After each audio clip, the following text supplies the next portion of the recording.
ഉടുമ്പൻചോല പാറത്തോട്ടിൽ യുവാവിന് ക്രൂരമർദ്ദനം. ഓട്ടോറിക്ഷയിൽ കയറ്റിക്കൊണ്ടുപോയി സംഘം ചേർന്ന് മർദ്ദിക്കുകയായിരുന്നു.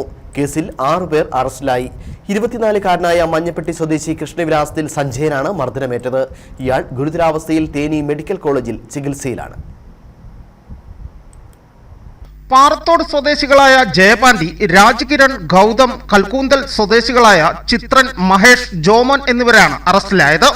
മർദ്ദനത്തിൽ തോളലിന് പൊട്ടലേറ്റ മഞ്ഞപ്പെട്ടി കൃഷ്ണവിലാസം സഞ്ജയൻ തേനി മെഡിക്കൽ കോളേജിൽ ചികിത്സയിലാണ്.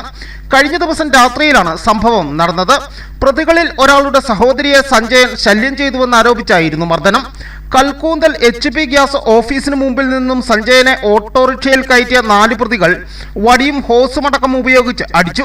പിന്നാലെ ബൈക്കിലെത്തിയ മറ്റ് 2 പ്രതികളും ചേർന്ന് ബൈക്കിൽ കയറ്റിയ സഞ്ജയനെ മേട്ടയിൽ സ്കൂളിന്റെ ഭാഗത്തെത്തിച്ചും മർദ്ദിച്ചു. തുടർന്ന് മേട്ടയിൽ അമ്പലത്തിന് ഭാഗത്ത് എത്തിച്ച ശേഷം 6 പ്രതികളും ചേർന്ന് മർദ്ദിക്കുകയായിരുന്നുവെന്ന് പോലീസ് പറഞ്ഞു. നെടുങ്കണ്ടം SI ലിജോ പി മാണിയുടെ നേതൃത്വത്തിലുള്ള പോലീസ് സംഘമാണ് പ്രതികളെ പിടികൂടിയത്. കോടതിയിൽ ഹാജരാക്കിയ പ്രതികളെ റിമാൻഡ് ചെയ്തു. News bureau, Udumbanchola.